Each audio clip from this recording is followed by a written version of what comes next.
Alright, loyal subscribers, this is Wake Angel 2001 coming at you with another Jazzwares 4-inch Fortnite figure review, and this one is Drift. Drift looks awesome! I mean, check this guy out. So, there's a couple reasons why I decided to get Drift. One is that he kind of looks like what I would imagine a humanized version of Infinite would look like.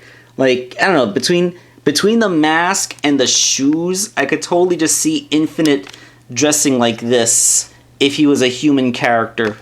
Like, yeah, like stick a Phantom Ruby on there, you got human Infinite. It's kind of awesome. And secondly is that it's another challenge to Jazzwares, because he has this big heavy trench coat which actually looks like the heavy coat that a fireman wears. You know, like that fireproof coat that they wear when they go into burning buildings. It looks like that. And some toy makers would use a big heavy garment like this as an excuse to cheap out on articulation or posability. So, did Jazzwares do that? Well, spoilers, the answer is no. This figure is amazing. First of all, the coat is made out of a softer material, and you can pull it back and reveal that underneath he has all of his detailings. Check it out, they even painted his zippers. Yeah. So even though that detail is mostly hidden by the coat, they didn't skip on the paint. Unlike with Technique, his hood is not removable, although if you pull it up, he does have an ear sculpted in there. He doesn't have any hair painted, but he does have an ear.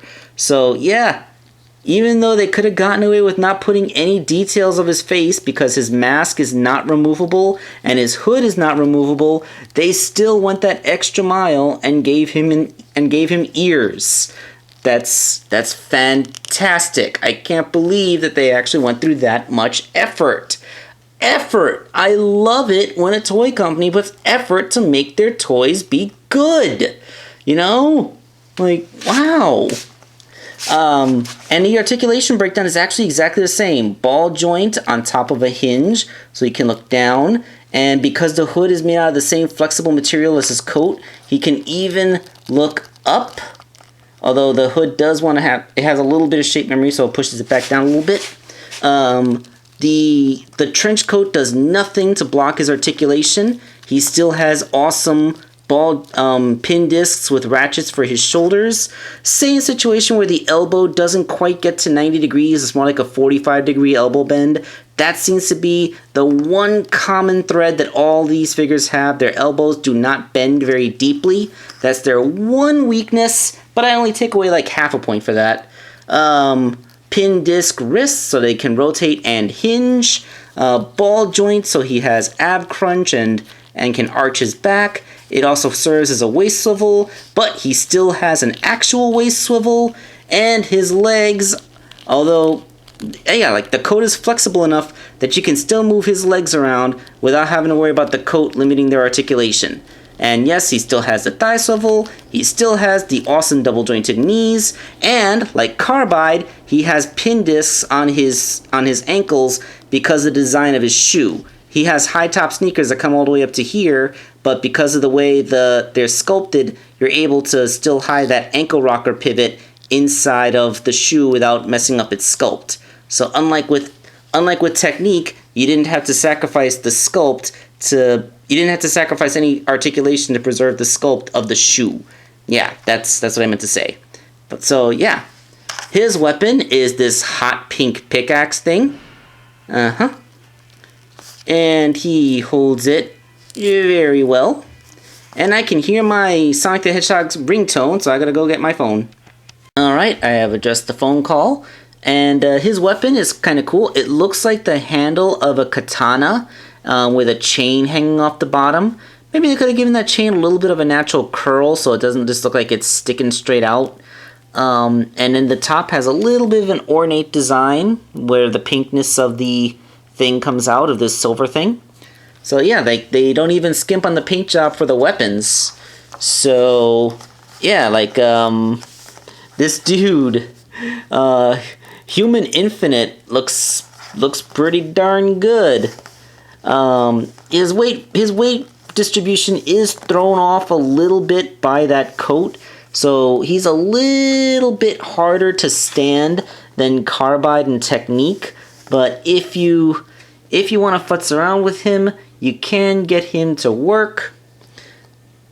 Then again, that's also what they came with these stands for. And now I have 3 of them, so I can make a full-on little cover fort. Yeah.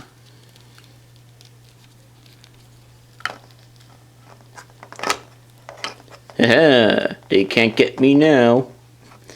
And yes, you can just peg his foot into the stand so that you don't have to worry about his balancing issues. So yeah, Drift is awesome. He's probably one of my 2 favorites of the initial wave based purely on looks. And he is my favorite of the single carded figures that you could buy at GameStop. Yeah, the only guy that I like better than him is one of the guys that comes in the larger packs, which I don't think I'm gonna buy because those are more expensive and they're never in stock anyway. But yeah, he looks amazing. His sculpt and paintwork is just as epic as any others.